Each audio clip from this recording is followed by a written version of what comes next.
चलिए तो आज कवर करेंगे एफएमएस चैप्टर का 3rd स्टैंडर्ड, एफएमएस 3।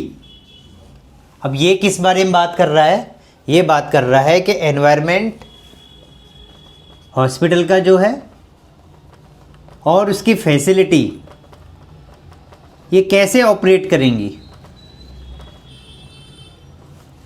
तो एनवायरनमेंट और फैसिलिटी को ऑपरेट करना है ये एंश्योर करने के लिए कि जो पेशेंट हैं, पेशेंट के फैमिली मेंबर्स हैं, स्टाफ जो हैं या विजिटर्स जो हैं या कोई आउटसोर्स्ड एजेंसीज के पर्सन हैं, कॉन्ट्रैक्ट पर्सन है, कोई भी हो सकता है, विजिटर हो सकता है, कॉन्ट्रैक्ट पर्सन हो सकता है, इन सब की सेफ्टी का कैसे ध्यान रखा जाए।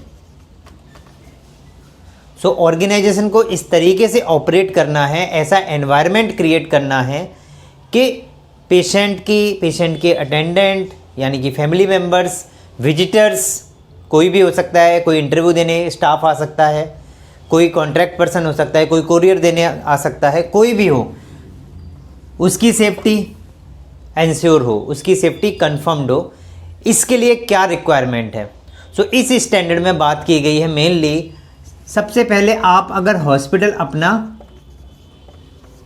न्यूली कंस्ट्रक्ट कर रहे हैं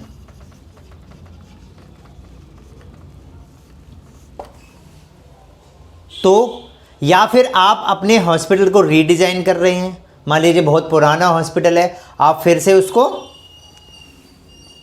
रिकंस्ट्रक्शन कर रहे हैं या जिसको हम बोलते हैं रिनोवेशन कर रहे हैं या रिट्रोफिकेशन कर रहे हैं, इम्प्रूवमेंट करना चाह रहे हैं, कुछ डिपार्टमेंट्स ऐड ऑन करना चाह रहे हैं, तो उस केस में चाहे प्लानिंग न्यू है चाहे रीडिज़ाइनिंग है,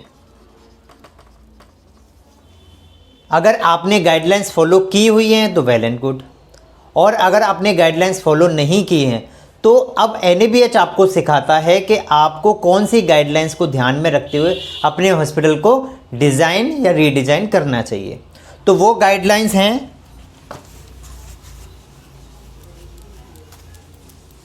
आपके इंडियन गाइडलाइंस भी हैं, उसमें इंडियन सीइस्मिक कोड,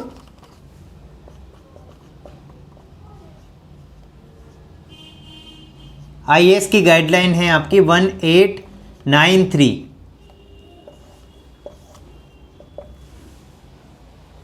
इसके अलावा नेशनल डिजास्टर मैनेजमेंट की गाइडलाइन आप फॉलो कर सकते हैं, या आप इंडियन पेशेंट सेफ्टी गाइडलाइंस हैं 2016, आप वो फॉलो कर सकते हैं। कोई भी लेटेस्ट गाइडलाइन आपको फॉलो करना है। इसके अलावा आप WHO की गाइडलाइंस हैं, WHO की पेशेंट सेफ्टी इंडेक्स,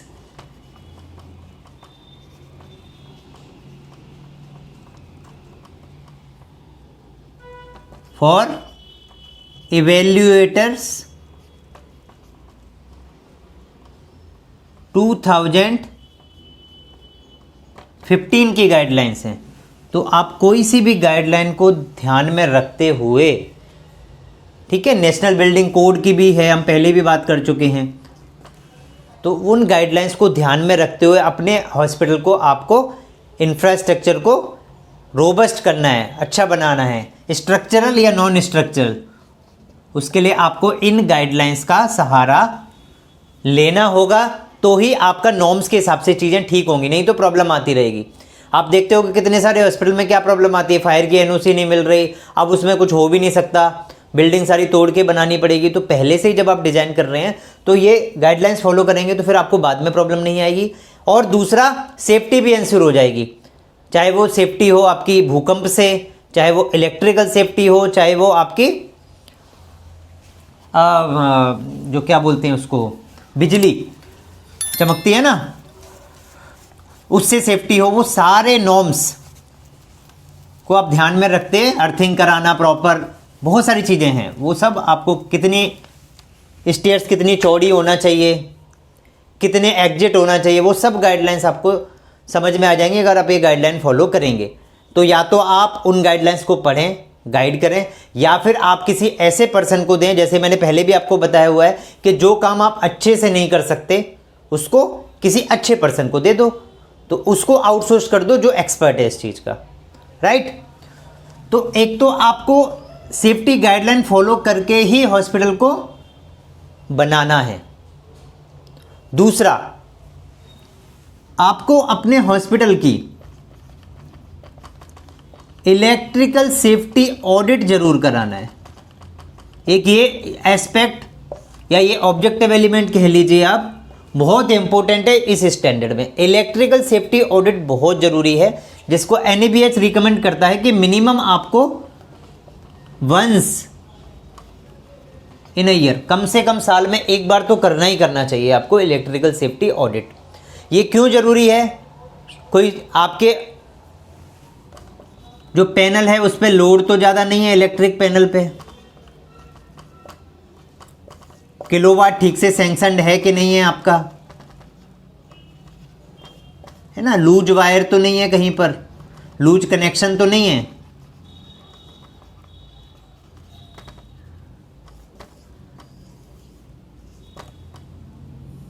आपके LT पैनल, ST पैनल, हम अगले स्टैंडर्ड में पढ़ेंगे इनके बारे में, इनका लोड ठीक है या नहीं है। तो बहुत सारे एस्पेक्ट्स होते हैं जो इलेक्ट्रिकल हजार्ड से हमें सेव करते हैं। सो अगर इलेक्ट्रिकल हजार्ड से हमें सेव करेंगे तो डेफिनेटली फायर के इंसिडेंट के चांसेज कम रहेंगे। तो इसलिए इलेक्ट्रिकल सेफ्टी ऑडिट कराना हर साल जरूरी है। आजकल बहुत सारी नई टेक्नोलॉजी आ गई है, जिसमें आपका थर्मल स्कैनर टाइप के होते हैं, जो आपके इलेक्ट्रिकल लूज कनेक्शंस वगैरह तो नहीं है उसका पता लगा सकते हैं। तो आप इस टाइप के, अगर आपके पास अच्छी टीम है, इलेक्ट्रिशियंस हैं आपके पास, तो आप इस टाइप के मॉडर्न इक्विपमेंट्स ले सकते हैं और उससे अपनी ऑडिट करा सकते हैं।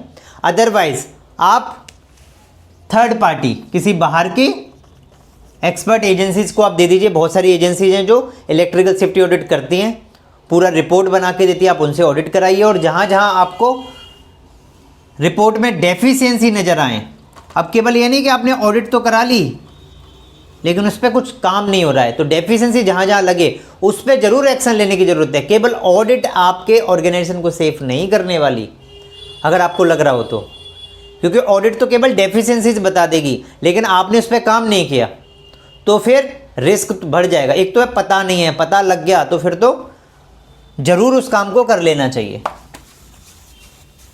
क्लियर है? अब जब हम हॉस्पिटल बनाते हैं, कंस्ट्रक्शन करते हैं, तब तो नया होता है, तो कोई ज़्यादा सामान फालतू नहीं होता है। लेकिन जब हम हॉस्पिटल को रिनोवेट करते हैं, रीडिज़ाइन करते हैं, तब मैक्सिमम टाइम पर आइटम्स जो होते हैं हॉस्पिटल में, बहुत सारा सामान जो होता है वो या तो अनयूज्ड पाया जाता है, नॉन वर्किंग कंडीशन में पाया जाता है, या एक्सेस हो चुका होता है, या कुछ स्क्रैप मटेरियल निकल जाता है, या वियर टीयर की वजह से जनरल आइटम्स जो आपके होते हैं वो यूजलेस हो जाते हैं, खराब हो जाते हैं, फंक्शनिंग ठीक से नहीं हो पाती है। तो इस टाइप के आइटम्स का क्या करना है आपको? इस टाइप के आइटम्स को आपको एक कमेटी बनाना चाहिए। इसके लिए क्या करना चाहिए? एक कमेटी बनाना चाहिए, जिसको हम जनरली कंडेमनेशन कमेटी बोलते हैं।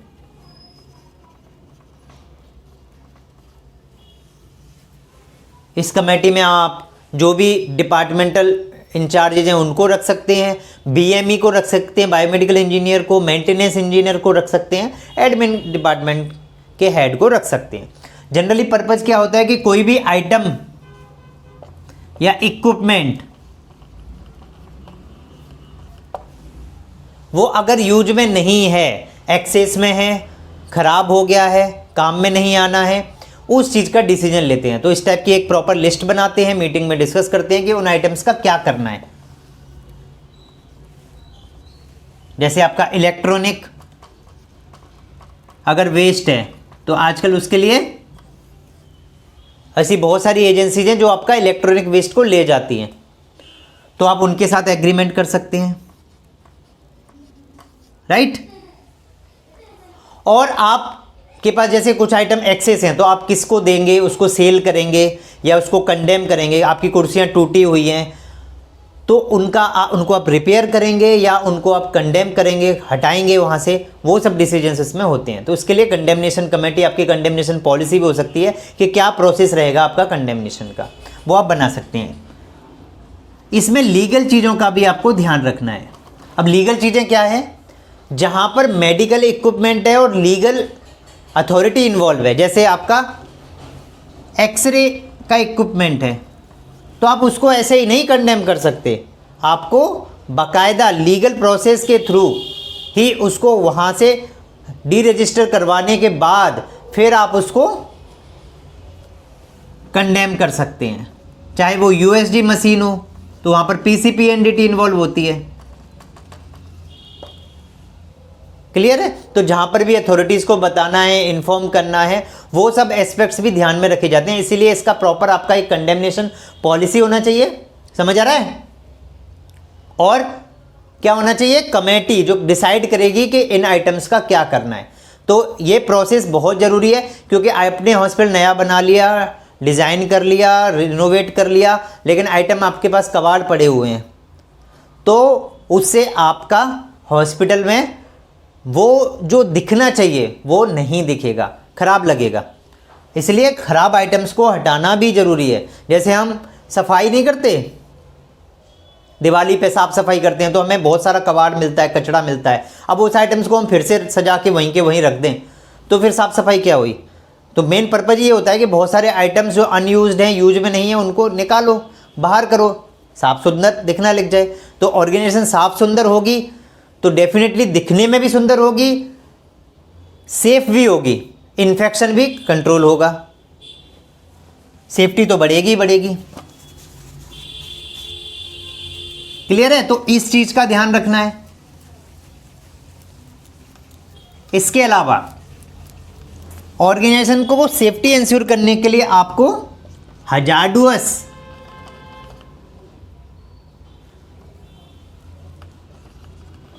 मैं पहले भी आपको बोल चुका हूं, मेरी स्पेलिंग पे ध्यान मत दिया करें। अभी मेरे को ध्यान आ गया तो मैंने ठीक कर दिया, नहीं तो मैं कुछ भी लिख देता हूं, तो उस चीज़ पे मत ध्यान दिया करो, ठीक है। मेरे वर्ड्स पे ध्यान दिया करो। हजार्डुअस मटेरियल्स को आइडेंटिफाई करना है आपको।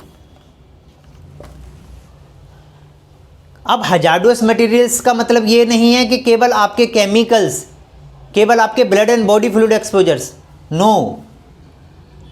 आपकी गैसेज जो हैं, जैसे आप किचन है तो किचन में एलपीजी गैस हो गई, ठीक है। आपके लैब के केमिकल्स,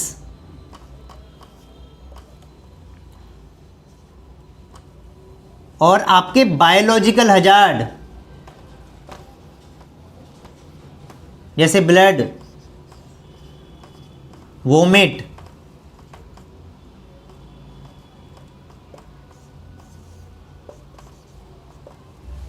जो भी आपके थ्रू आउट द हॉस्पिटल ऐसे आइटम्स हैं जो हजार्डुअस हैं, वो आपकी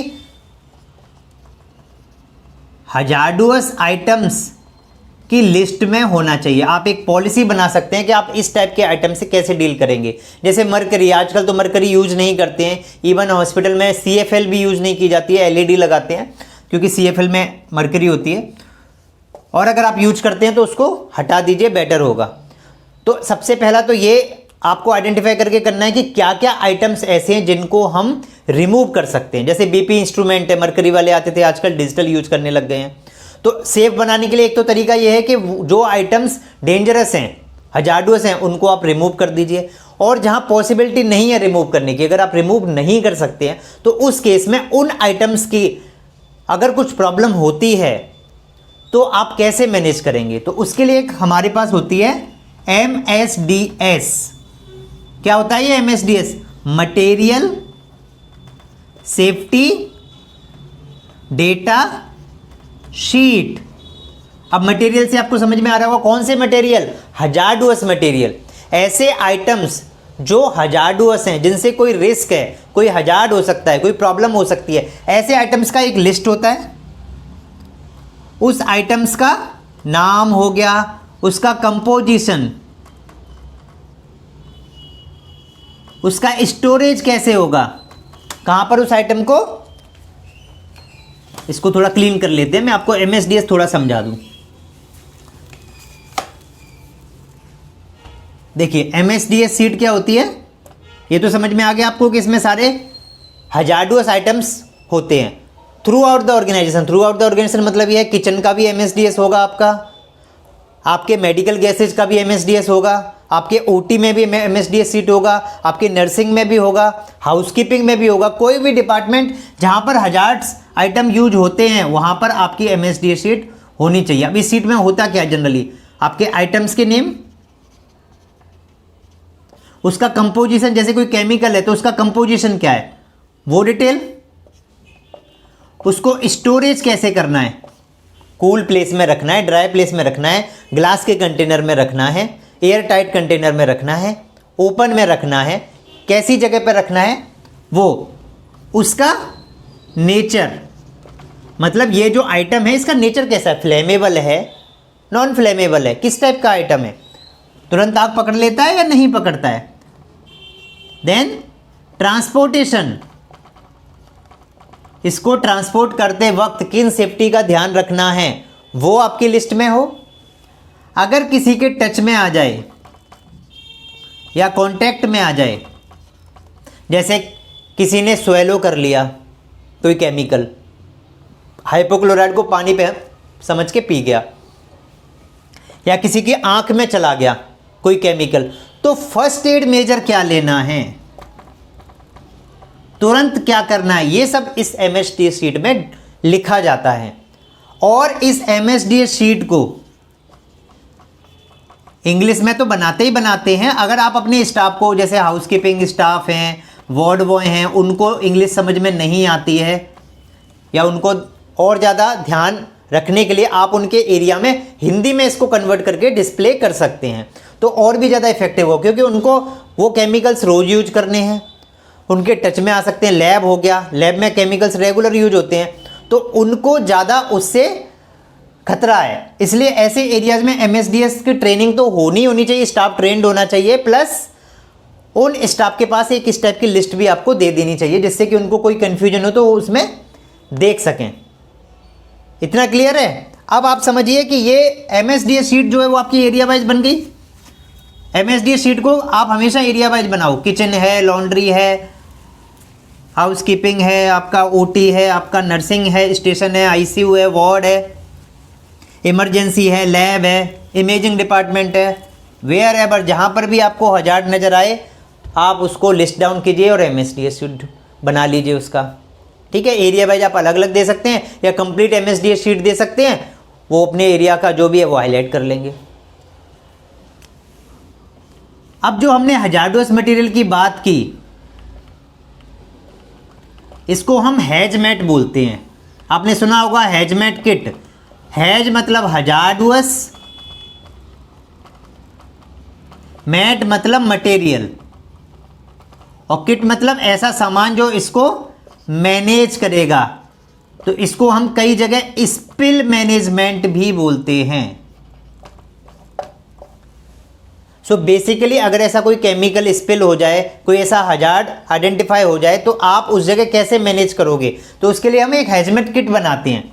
इसमें सारा PPE वगैरह, ग्लव्स, मास्क वगैरह, वो सब चीज़ें, गॉगल, गम बूट्स वगैरह, है ना, सेफ्टी पर्पज से कि उस पर केमिकल का प्रभाव ना पड़े, और ब्लड या बॉडी फ्लूइड एक्सपोजर है तो उसका एक्सपोजर ना हो। कोई ब्लड स्पिल हो गया है, कोई केमिकल स्पिल हो गया, तो उसको कैसे क्लीन करना है, उसके लिए हम स्पिल मैनेजमेंट प्रोटोकॉल फॉलो करते हैं। तो आपका हजार्डस मटेरियल का पॉलिसी होगा, उसमें प्रोसेस लिखा होगा कि कैसे मैनेज करेंगे। स्पिल मैनेजमेंट का आपका प्रोटोकॉल पॉलिसी हो सकता है, या आप कोई फ्लो चार्ट बना सकते हैं, कुछ जगह फ्लो चार्ट बना देते हैं। स्टाफ को ट्रेनिंग देनी होती है इस पर, आपके हाउसकीपिंग स्टाफ को, कि अगर कोई ब्लड स्पिल हो जाए तो आप क्या करोगे। कुछ जगह इमरजेंसी कोड भी रख लेते हैं इसके लिए, मान लीजिए कोड ऑरेंज रख लिया या कुछ जगह कोड ब्राउन रख लेते हैं। कोड का मैं आपको पहले ही बता चुका हूँ, कोड आपकी मर्जी है आप कौन सा कोड देना चाहते हैं। जो भी आपने कोड रखा है उसके हिसाब से आप अपनी रिस्पॉन्स टीम को अलर्ट कर देंगे, ट्रेनिंग दे देंगे। जब भी कोई इस टाइप का स्पिल होगा तो वो टीम आके वहाँ पर उसको मैनेज करेगी। अब इसको मैनेज कैसे करते हैं आप ये भी जानना चाह रहे होंगे, तो इस पर हम डिटेल में अलग क्लास लेंगे, ठीक है ना। यहाँ पर हम स्पिल मैनेजमेंट की बात जो है अभी डिटेल में नहीं करने वाले हैं, क्योंकि ये इस पर पूरा टोटल ट्रेनिंग होती है, तो वो मैं ट्रेनिंग आपको बाद में कभी पढ़ा दूंगा। लेकिन आप इतना समझ लीजिए कि इस स्टैंडर्ड में बात हो रही है कि स्पिल मैनेजमेंट के लिए आपके स्टाफ को ट्रेंड होना चाहिए, उस स्टाफ को अवेयरनेस होना चाहिए। आप फ्लो चार्ट के थ्रू करें उसको अवेयरनेस कराने के लिए, या फिर आप चाहें तो उसको क्वेश्चन पेपर वगैरह उसको प्रोवाइड करके उसका टेस्ट ले सकते हैं। उससे आपको उसका इफेक्टिवनेस पता चल जाएगा कि आपने जो स्पिल मैनेजमेंट की ट्रेनिंग ली है या जो स्टाफ को पढ़ाया है वो उसको समझ में भी आ गया या नहीं। और उसके बाद आप क्या कर सकते हैं, ड्रिल्स स्पिल के ऊपर या हजार्ड कोई केमिकल है उसके ऊपर आप ड्रिल्स करके अपनी टीम का रिस्पॉन्स चेक कर सकते हैं कि वो ट्रेंड हुए हैं या नहीं हुए हैं, सो दैट कि इस टाइप का कभी कोई एक्चुअल में इंसिडेंट हो जाए तो कोई प्रॉब्लम ना हो, वो आराम से मैनेज कर पाए। इतना क्लियर है आपको।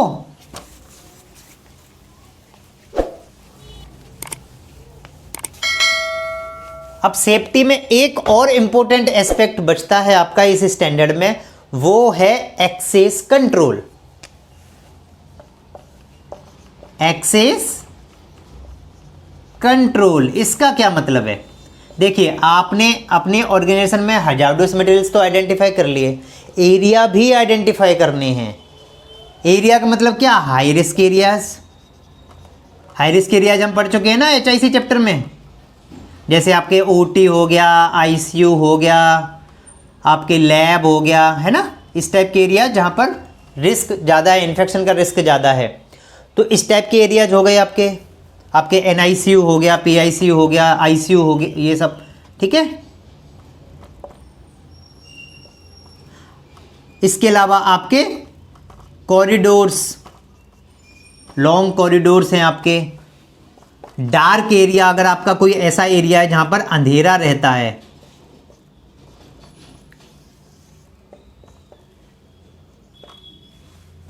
इस टाइप का एरिया जो अनटच्ड एरिया है, जहां पर किसी का ज़्यादा आना जाना नहीं है, जिसको हम प्राइवेट एरिया भी बोल सकते हैं या हिडन एरिया भी बोल सकते हैं, जहां पर जनरली कोई जाता आता नहीं है, वो सारे एरियाज आपको सबसे पहले आइडेंटिफाई करने होंगे, क्योंकि ऐसे एरियाज में ही कई बार कुछ कुछ प्रॉब्लम्स हो जाती हैं।